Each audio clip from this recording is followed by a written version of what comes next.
And I would get it now, except I would have to disturb Toaster, who is so sweetly sleeping, and I don't want to do that. So I will show it to you next week, but it's really cool. It'll still be big next week. Don't worry. It's so much fun.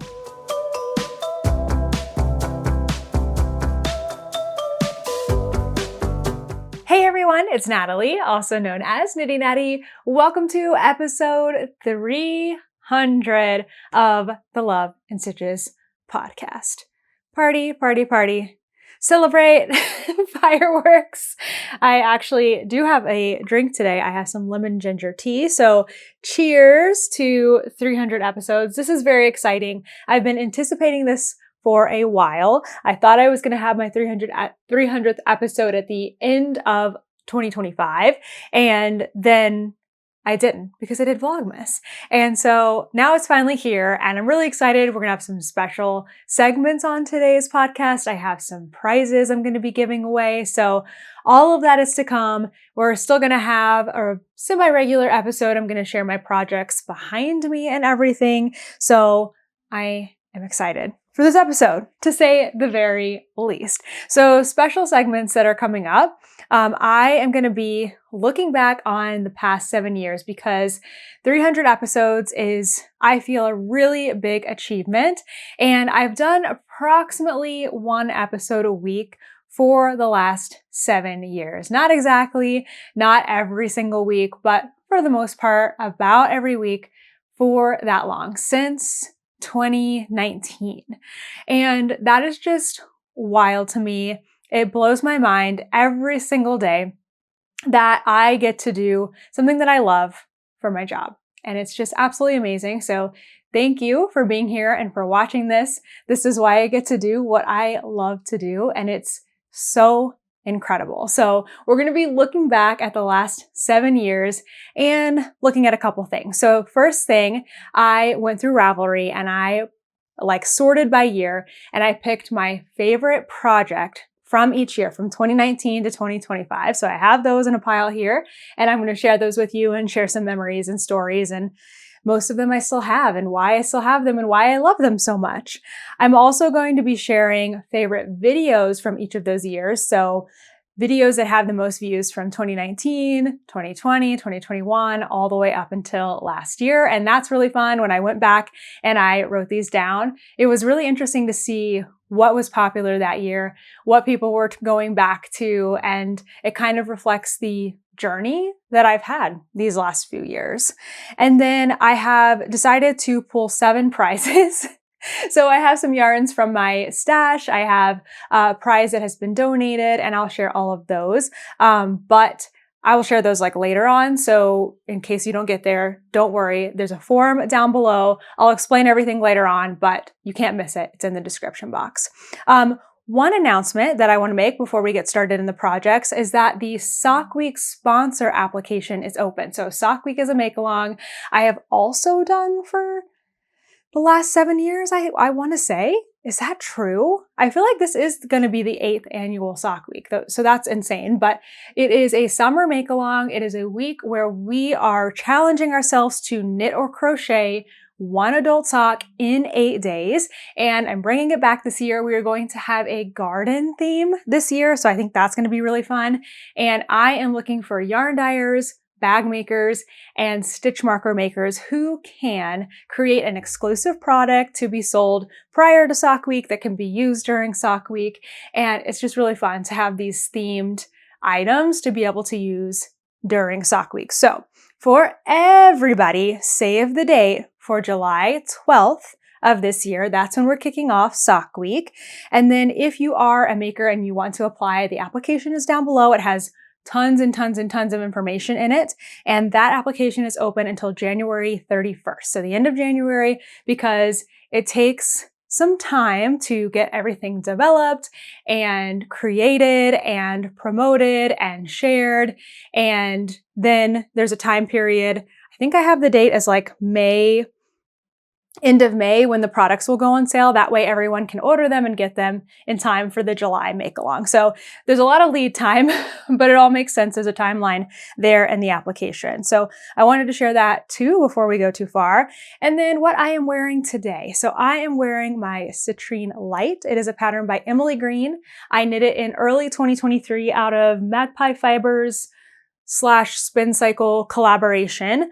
And I love it. It's so comfy. It's cold here today. It finally snowed. It snowed this morning. It stopped snowing now, and there's not a ton on the ground, maybe an inch or two, but enough to make the roads a little sketchy. So I am observing outside. I have a window here in front of me and this one that I had to close because it was a little bit bright, but it's fun to look out and see everything that's happening while I am recording the podcast and working and everything like that. So I think that's everything for the top of the episode. We'll start with the projects, and then we'll get into our special segments for this throwback episode.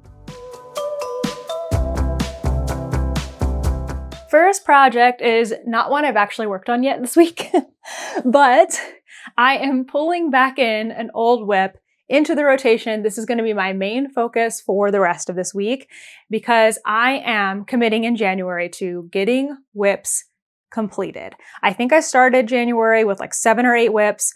I've already finished 2 things, one of which I will show next week because actually I need to do a little sewing. So I guess I've only finished 1 thing, but I am trying to cut my WIP count in half before February. And then hopefully in February, I can reward myself with some new cast-ons, but also continue to work on my WIPs. That is the goal. So one of those things that I need to finish is this blanket. It is called I Quilt Too by A Little Nitty Designs. And I have made 14 incredible, beautiful squares. I have them folded in half. That's why they look like that. And I have 1 more to make. There will be 15 in total. And they are so much fun. So this is a project that has been going on for a long time. I started it in October, and I'm using the Little Wolf Knits. It was a Halloween Beetlejuice 2 themed countdown, or Beetlejuice, I think is the second movie. And so I started it maybe a week into October, and I was working on it diligently all the way up until December 1st. And then I was like, all my WIPs, I have to let them go and work on my advent projects. That's what I decided to do anyway. So where I am at on this, I guess I knitted a row, like yesterday. No, not even a row. What is this? I'm like in the middle of a row of the world's shortest row. So this project is made up of squares. So it is like half and half kind of squares. They'll look like this.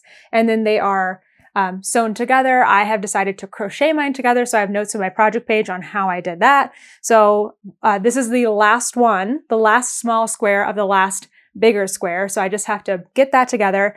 And then my plan this week is Kent and I, because this blanket is for my husband, Kent, we are going to lay out all of the squares and we're going to decide on an order. It will be a 3x5 because I have 15, right? So 3x5, small lap blanket. We'll decide on the order. I'll take a picture, and then I'm going to wash all of these just to get them blocked before I assemble them. I will be crocheting them together, like all the way up, the lengths, and then all the way across, getting everything assembled. And then my final step will be to knit, or I guess crochet, but I'm planning to knit a border because there's a knit border on this pattern. That's how it's written. So I was planning to do that. So there is the possibility that we will use this yarn. We meaning me.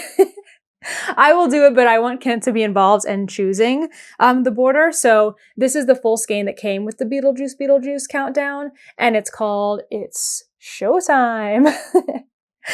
Kent really loves Beetlejuice. When we were living in New York City, he went to see the Beetlejuice musical, I think 8 times, something like that. And I've seen it at least 3 times. So we are both big fans, to say the least. So I will probably end up using this, but also potentially finding something that's maybe a solid. I've got some like solid neutrals in my stash that would also, I think, look really good for the border. So when I talked with Kent about this, he said that he would like to see it all laid out before he makes a decision. So that's what's happening. with this project in this next week. I probably still won't finish that last square tonight because we have plans to go to the movies, and this is not a movie suitable project. It's like a 10-minute knit and then it's just going to be sewing. So I probably won't get that done until later this week, but by the next podcast, I'm really hoping to show you at least an assembled blanket with hopefully some type of border going on. I have made some good progress on my socks this week. So I finished the first sock. I think I just had maybe this much to go. And did I also do that last week? I'm getting a little confused of what was before, but I don't have any markers in here. So I think I finished this between the last episode and this episode. Well, whatever. But yeah, this one's finished. So this is a Vanilla is the New Black sock. So it's got this really awesome heel that looks super cool, is easy to knit, and I really enjoy wearing. I find it's nice and deep and perfect for my foot shape. So, and it's a great alternative to a heel flap and gusset because it's a little more decorative and you don't have to pick up stitches. So after I finished the first sock, I immediately cast on the second sock, and I've already made a ton of progress on that. So I'm doing this 2x2 rib leg, which is something that I've added in. This is not in the original Vanilla is the New Black pattern. There is a ribbed version though, and I want to say it's very similar to this, but I don't have that pattern. I only have the original. So I have subbed in my own 2x2 ribbing, and then I have figured it out on how to get the ribbed heel to match up with my ribbed leg. And I have notes on that in my project page as well. And it's really easy to do. So I have just actually started the increases. I can show them to you for the heel just this morning. I was doing my knitting and walking, which is when I work on these socks most of the time. So you can see this center column here has now increased to more knit stitches. And then there will be purl stitches and knit stitches and purl stitches and knit stitches. And it is just so fun and beautiful. If you haven't tried Vanilla is the New Black, it's a really pretty heel. Like I said, pretty and functional, and I love it so much. So I will continue working on this. I am usually getting to this about 3 to 4 days a week when I am walking on the treadmill inside because it's too cold outside right now to knit and walk. It wasn't last week. Last week, I actually had a day of knitting and walking outside because it was just so sunny and beautiful. But yeah, no more. I think my only knitting and walking in this season is going to happen indoors on the treadmill, which is just fine. I can catch up on my silly shows and even read. And so I kind of like to reward myself for getting my exercise done. Last project here is what I've been mainly working on for the last week. So 2 weeks ago, I finished a blanket and I was ready to get started on the Quilt Too blanket, I thought, but then I spent the whole last week basically just working on a simpler blanket. So I think I needed that. I think I needed a little time to just relax and not stress too much or make too many decisions. And that has led to some really good progress on my Cozy Comfort Throw. So this is the Cozy Comfort Throw. Interestingly enough, it's also a Little Wolf Knits countdown from 2023, a December countdown called, I think it was like a very shitty December or something because it's from Schitt's Creek. So it's like Schitt's Creek, SCHITT. But I am halfway done because I have hit the end of my first giant cake. And unfortunately, I totally forgot to grab my other giant cake out to show you. I wound together like 15 mini skeins into one cake. So it's like this big and it looks really cool because it's super colorful. And I would get it now, except I would have to disturb Toaster, who is so sweetly sleeping, and I don't want to do that. So I will show it to you next week, but it's really cool. It'll still be big next week. Don't worry. It's so much fun. So that's been really great for this project. And let's see, how much did I get done over the last week? It looks like from my little snowflake, I got like half a color. So 1, 2, 3 full colors and a half, which is pretty great. So I think I have 15 more colors to do, plus an I-cord border. So I am hoping to be able to finish this one up by March at least.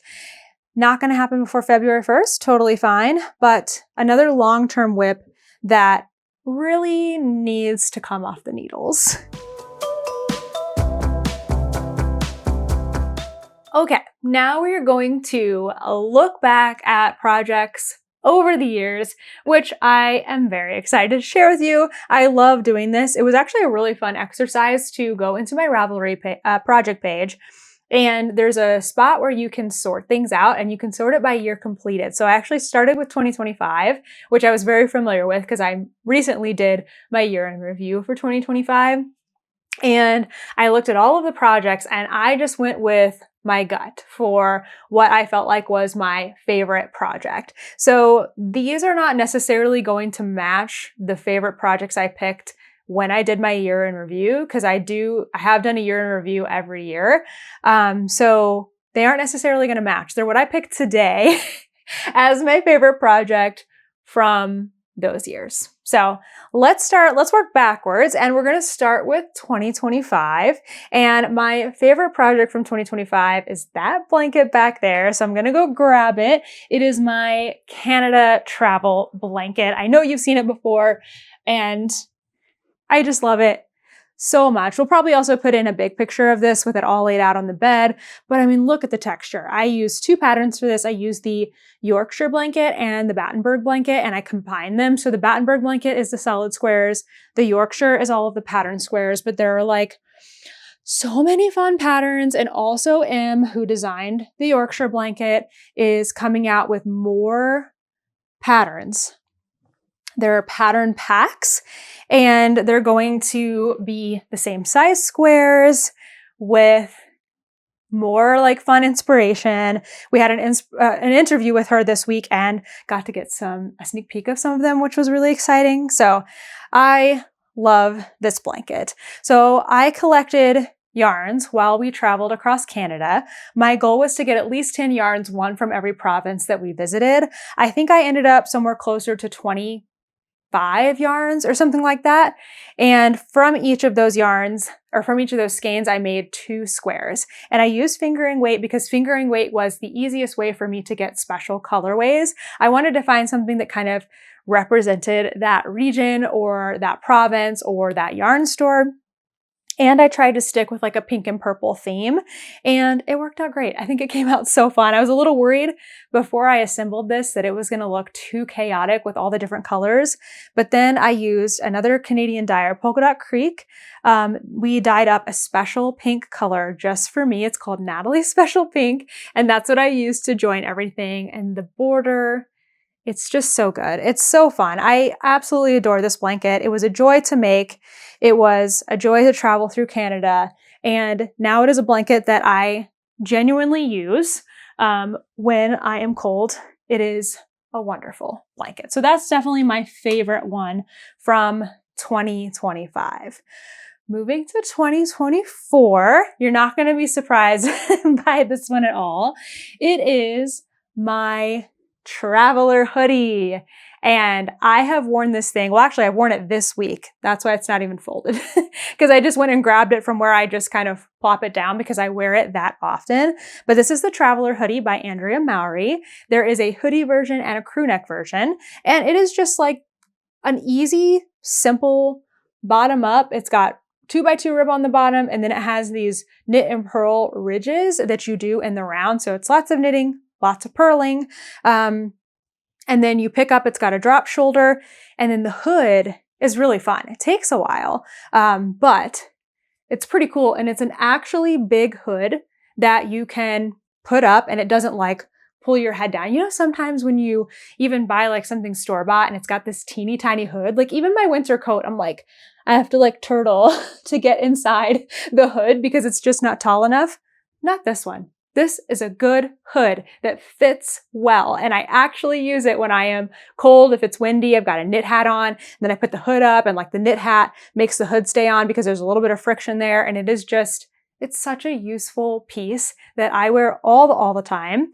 So the hood looks really cool. It also has a really nice detail with the casing. I decided to go with a fun pop of color for the drawstrings, and I get compliments on this fairly often from strangers, like at a store or something, that will say, "Oh, I like your hoodie, I like the pink." And that's the part that they like the most, and that just delights me so much because it makes me happy as well. I used a yarn from Mountain Meadow, which is a mill in Wyoming, and it is their, what do they call it? Hold on, I've got the project page here. It is their Mountain Meadow wool blend, which I think is like a, I don't want to say the wrong thing, but maybe like a rambouillet. Whatever it is bouncy and light, and it has held up so well. I mean, there are maybe like 10 total teeny tiny little pills on here over the, how long? When did I make this? I think I finished it in August of 2024, and I would not be exaggerating to say that I've worn it probably 500 days since then. Is that even possible? I think that's possible. I've worn it almost every day. When we were traveling, I had this hoodie and one other cardigan, and like that is all that I wore. And it's the best. It's the best. I did almost lose it once when we were in Hawaii and we had to switch rental cars. I had left it in the back of the rental car, and we drove out of our way back an hour to find this hoodie. And I'm so glad that we did. So that is 2024. Okay. 2023. I selected, something that I made for my husband, Kent, but I feel like it is an appropriate project because in 2023, or was it 2022? It might have been both years. I was making a ton of these, and that is the Musselburgh hat. I was obsessed. So this is one of many, many Musselburgh hats that I made. And I know you're looking at it. If you haven't seen it before, you're thinking, wow, it's a black hat. Cool. That's nice. But you would be wrong because, ta-da!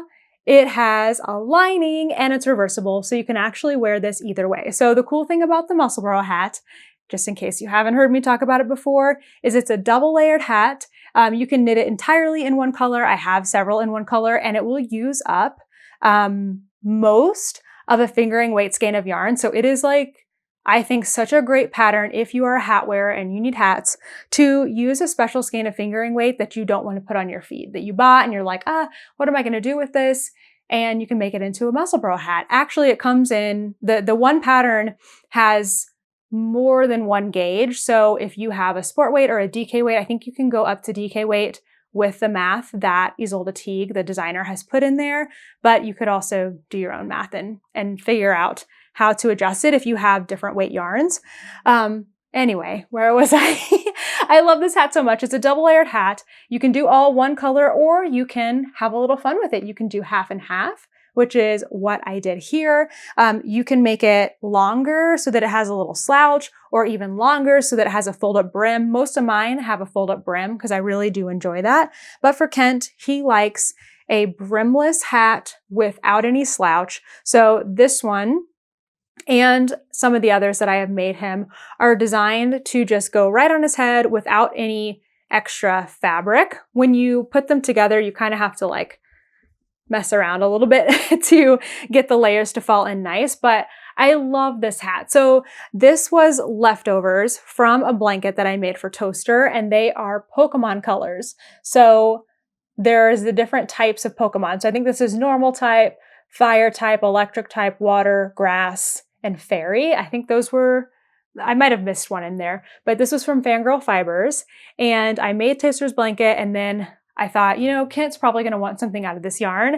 And this used up teeny tiny scraps. So if you have recently completed an Advent project and you have little scraps left, I want to say this is maybe 3 grams or less of each yarn. And I did 3 rows of each. And I'll link the project page for this in case you want to see my notes a little more well thought out when I actually did the project, but I did 3 rows of each. And the greatest part about changing yarns this often, normally you have to contend with all of those ends, which is super annoying, but not with this. I was able to, actually, here's my seam. what I did is I took all the ends. I guess I didn't block it first because when you're finished, everything's inside and you can't get to it. So once I had done the stripy part and a little bit of the solid black yarn, I came back and I just did simple double knots on all of the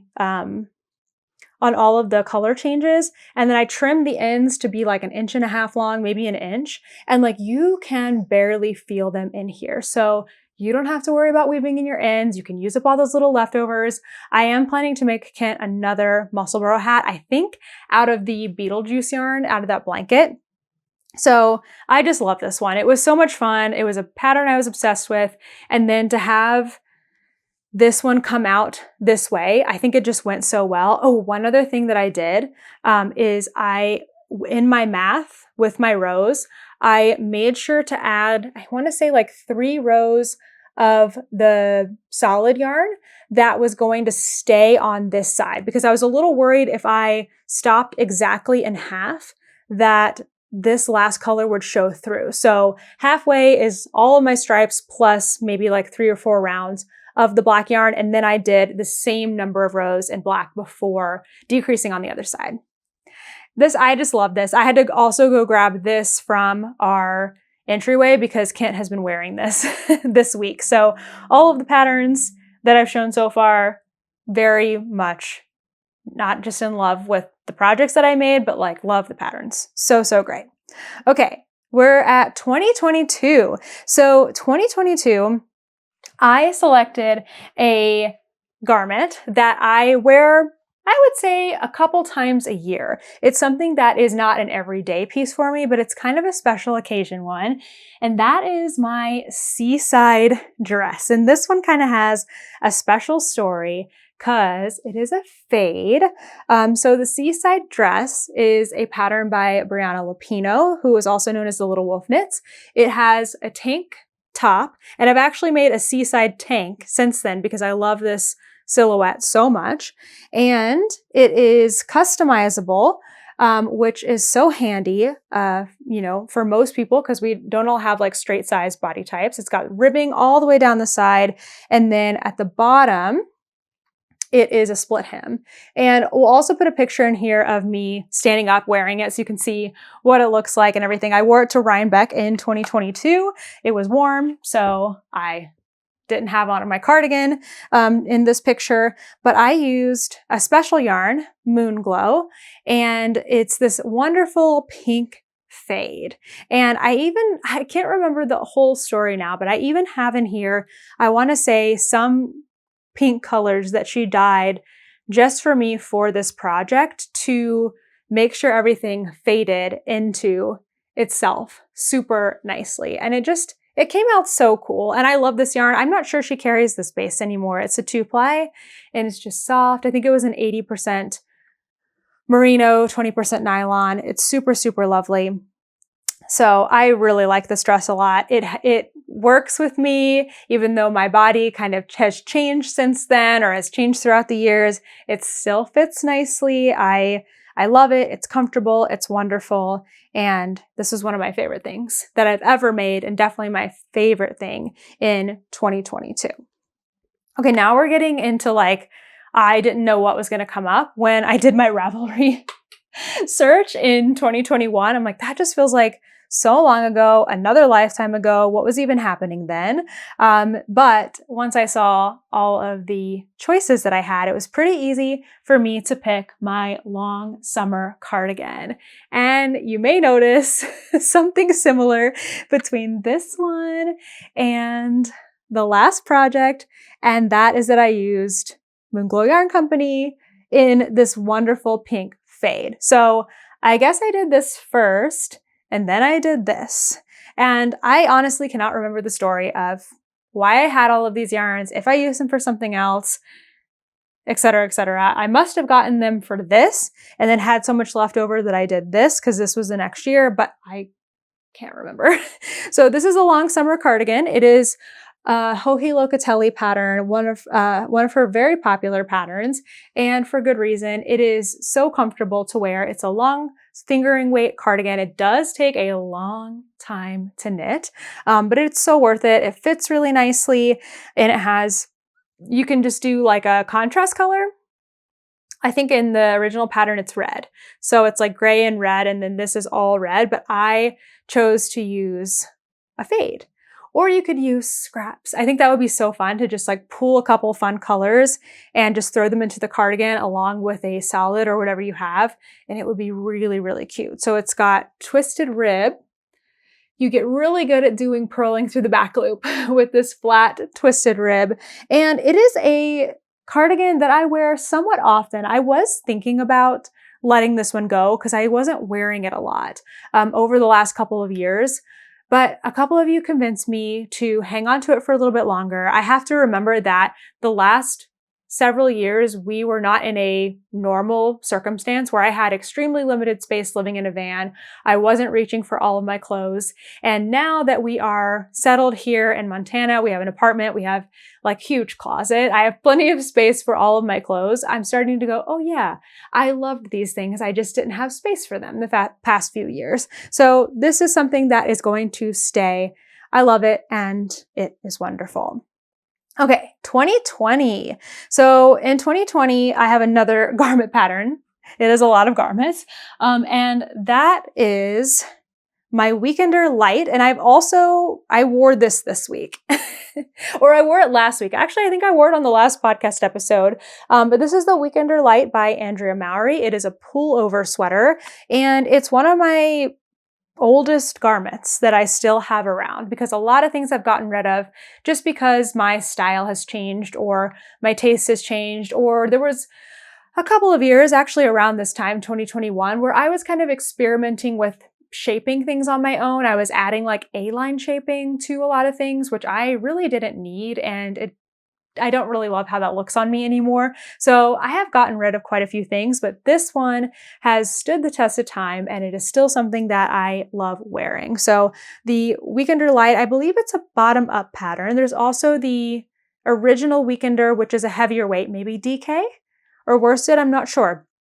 But I knit this one out of Knit Picks Stroll Fingering, which I love. And it has this really cool shoulder and neck detail. And then it has the textured stitch down the front and down the back. Actually, I put this on the other day and Kent's like, hey, I think your sweater is on backwards. I'm like, what?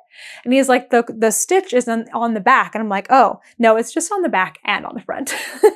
So it was funny that he noticed that. So it's a pretty good detail. And then it's got a split hem where the back is longer than the front. For me, with having a smaller bust and larger hips, split hem is where it's at. Very helpful for the fit of a garment. So love that one.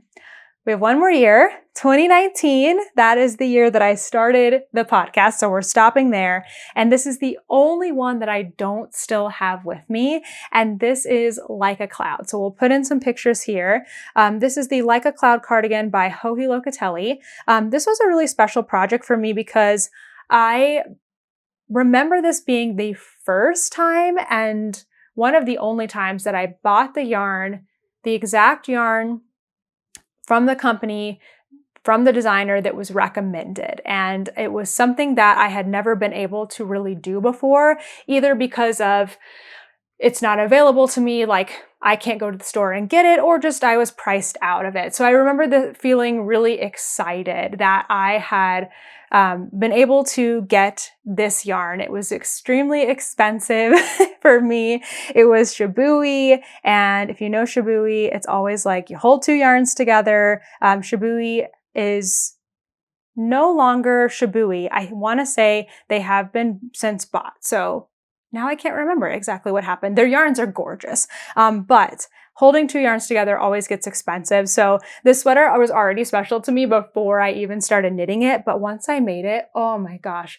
I wore this all the time. It's so comfortable. It was such an easy knit. It is an all over texture. The yarn is so nice. I mean, it's called Like a Cloud, right? The yarn is so good that you don't even need a border. It kind of just like curled in on itself. You didn't have to do a whole big pickup and go around the cardigan. So I loved this thing. I'm also kind of kicking myself for getting rid of it because I know at some point when I was cleaning things out, I was like, okay, I'm not reaching for this anymore. I'm never wearing it. And now I kind of think I would. So I kind of wish I still had it. But you know what? Now there's room in my closet for other things. So that takes us back 7 years into 2019. So next, we are going to talk about videos from the past 7 years. I think this time we'll actually start in 2019 and make our way forward because I feel like it makes a little more sense in time. So I went back through my YouTube analytics and I just looked at which video from each year had the most number of views, and I'm deeming that as just the favorite video of the year. So starting in 2019, so my channel, I started it in the fall of 2018. I did Vlogmas that year. And then in early 2019, was it early 2019? It must have been. Either end of 2018 or early 2019, I posted my very first long form video that was not a vlog, and that was my 2018 year in review.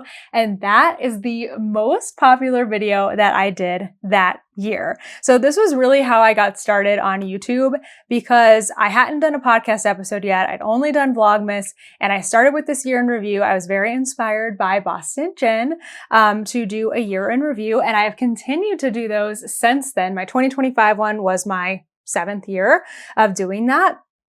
And this video really just took off for my channel because if you have started a YouTube channel, you know how difficult it is. You start out and it's very hard to reach people. And I just got so lucky. Diane from Suburban Stitcher happened to see my video, and she at the time was doing a weekly podcast, and she shared that she had watched my video on her podcast or on her Instagram. Now I can't remember which one it was, but whatever it was, she shared that she liked it, and that just brought all sorts of new people to my channel. And to this day, I still have to give Diane credit for giving me that little boost at the start of my YouTube career. And now look at where we're at. It's so exciting. So that was my most popular video in 2019.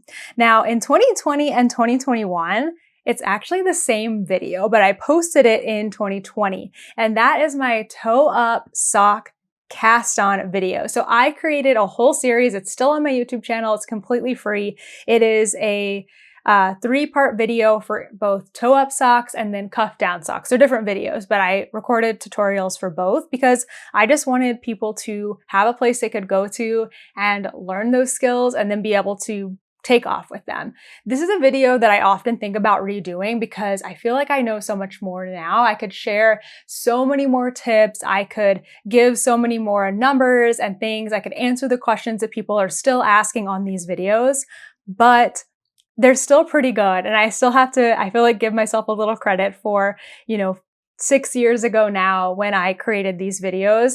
And still to this day, people are telling me that this is the video that they found first that led them to other videos on my channel, is the toe up socks cast on. So I teach Judy's Magic Cast On in this video, plus I tell you how to increase for your toe.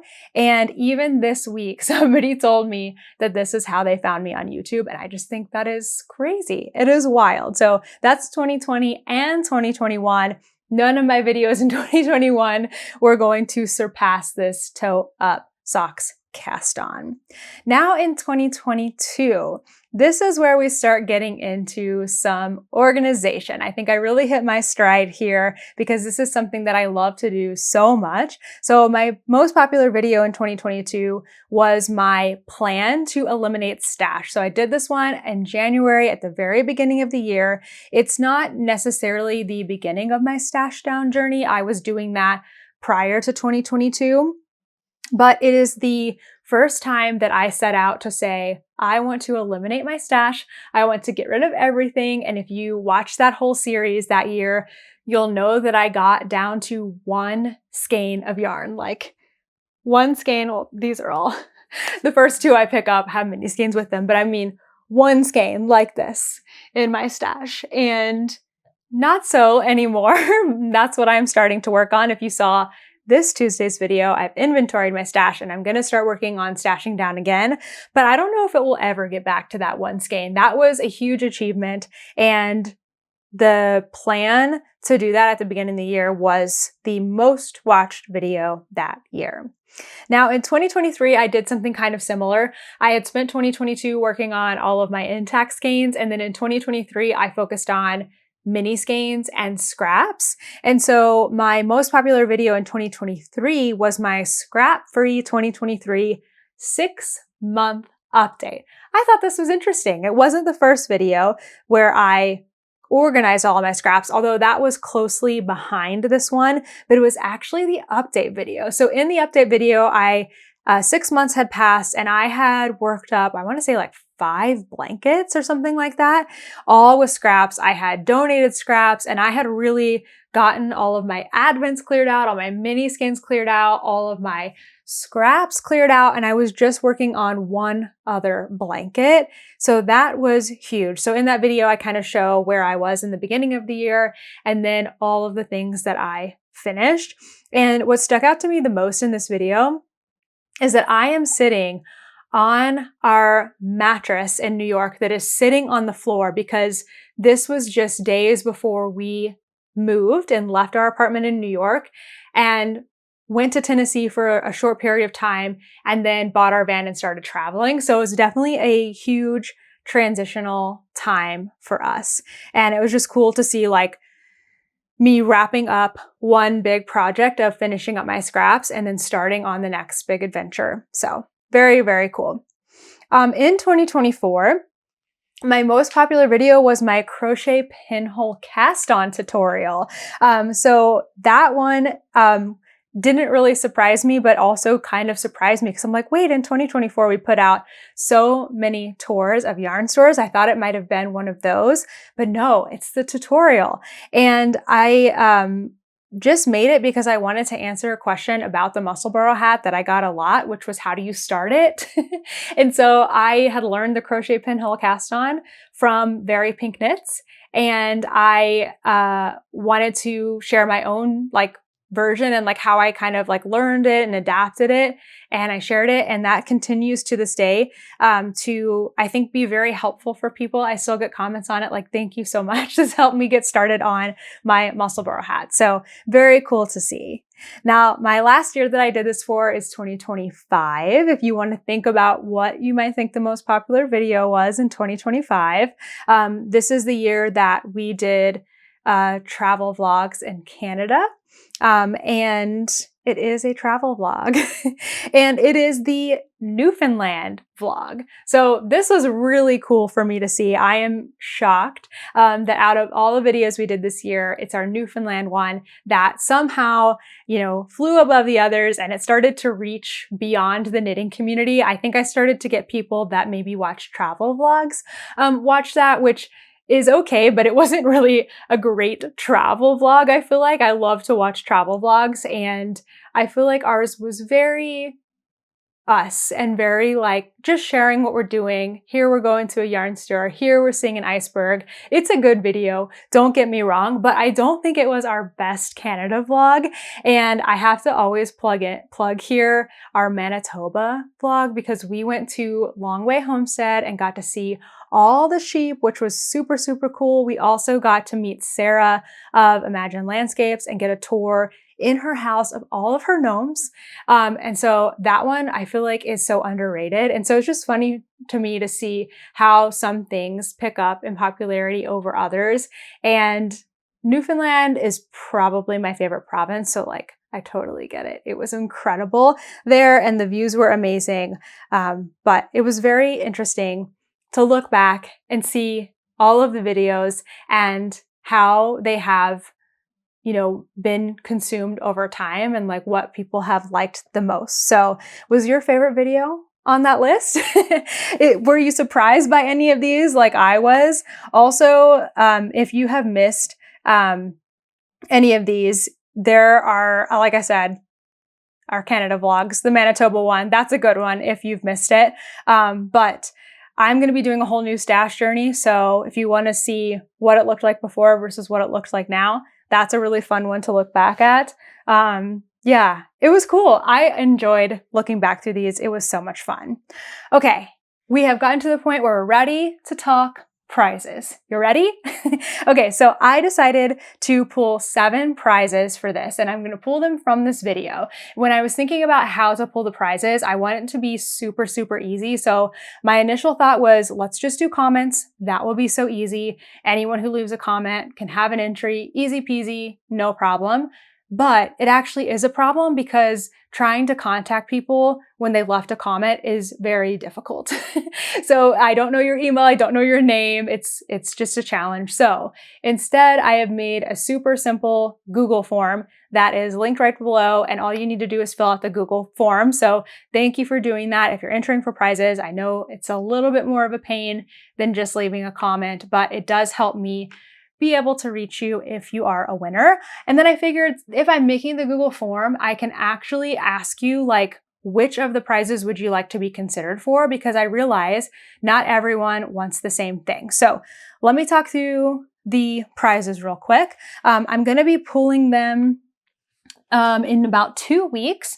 My plan is to pull them on February 7th. So I want to say that's like 2 Saturdays from now. So you've got time. If you're watching this later, don't worry, fill out the form. If the form is closed, that means that I'm done and I've drawn winners. Okay, so first things first, I'm going to pull a few winners to give you a Ravelry pattern of your choice, up to $10. You can pick something on Ravelry. I think that will be a nice one because I know me, I always have patterns that I want to buy like in my queue. So that will be for our first few winners. And because I've created the form, if that's not a prize that you would want to get, you can just say, no, thank you. That's not a prize I want to get. I'd rather be considered for the yarn. So you have that option. Then I pulled some yarn from my stash. As you can see, it is ample and amazing. That sounded weird. I have plenty of stash. I have plenty to share is what I'm trying to say. So I pulled a couple skeins that I think are fun or special that might make a good prize. And if you win a yarn stash prize, you will be able to pick one from one of these selections. And if you don't like any of these, I can probably stash dive again. So I didn't want to make it where like if I pull you, like you only win that skein of yarn. I wanted to give you the choice. So here are a couple things and maybe more that will be on that choice if you win yarn. So I have this really pretty sparkly sport weight yarn. It's 220 yards. It's alpaca merino and Angelina, which is what makes it gold sparkles. And it's this like big chunky 2-ply, super soft and super squishy from Winter Strom Ranch. I want to say I got this at DFW Fiberfest, but I cannot remember. Then I have a gorgeous alpaca yarn. This is, well, it's in French because it is from Montreal. It's from Malin Maison, and we got to go to their farm, and they were very generous and gifted me quite a few skeins, so I've got tons back there. I want to say this is 70% alpaca and 30% silk. I should have looked that up beforehand, but I think that means silk. It's very soft and silky and beautiful. It is a DK weight. There are 225 meters, maybe 250 yards, and it's this gorgeous red color. So that will be on there too. If you know me, you know I love ruby and roses. I've got a lot of ruby and roses.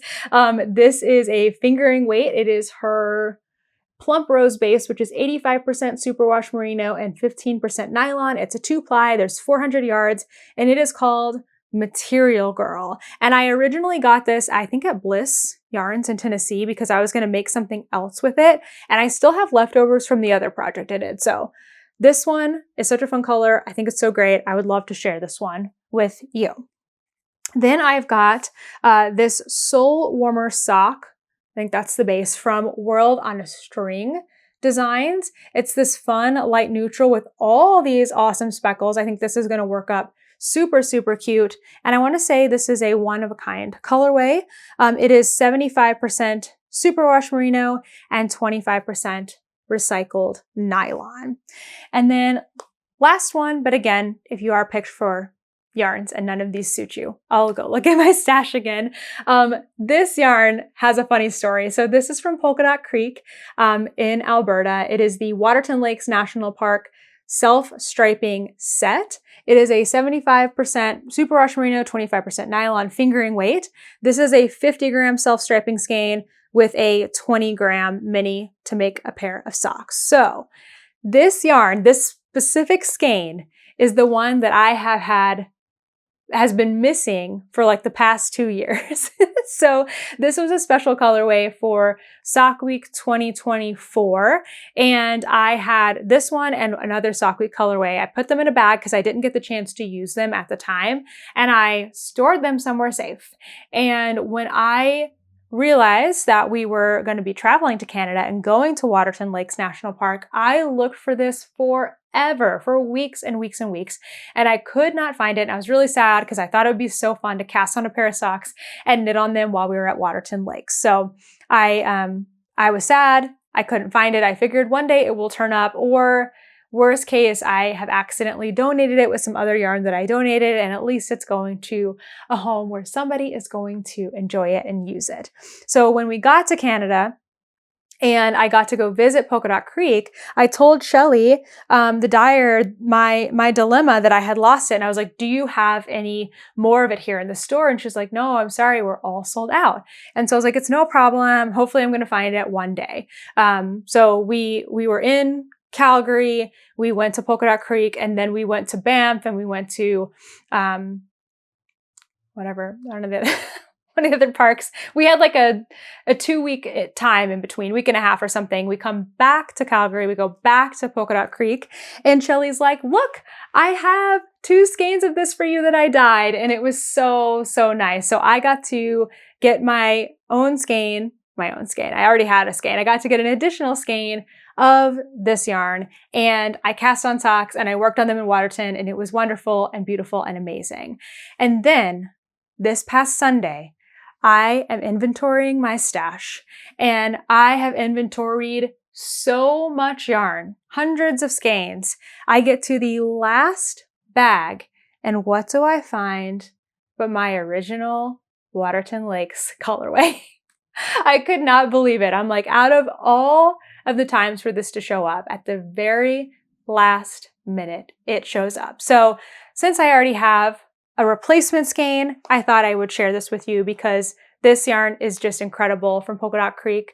They do the best colors. Their stripes are so good. We got to go there and we got to see how they do their self-striping yarn. It's super, super cool.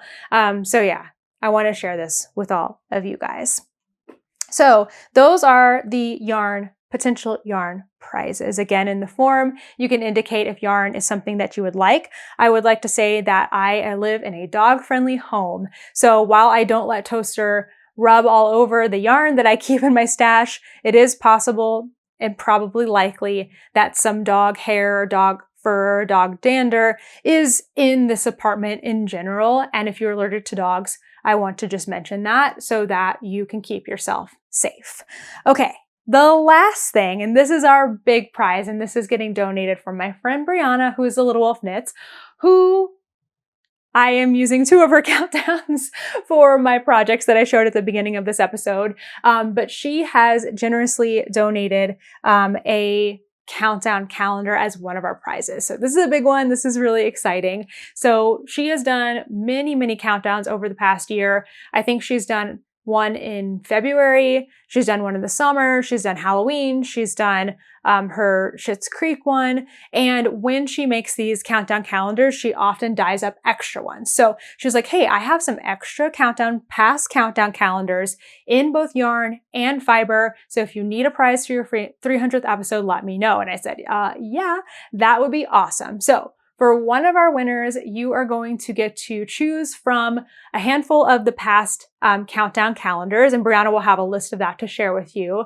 And you'll be able to choose between a yarn one and a fiber one. So if you're a spinner, that will be great. But if you're a knitter or crocheter, the yarn ones will be available. And I think that would be a really cool and special prize. It's something that she's no longer dyeing anymore because once those are dyed up, they don't get dyed again.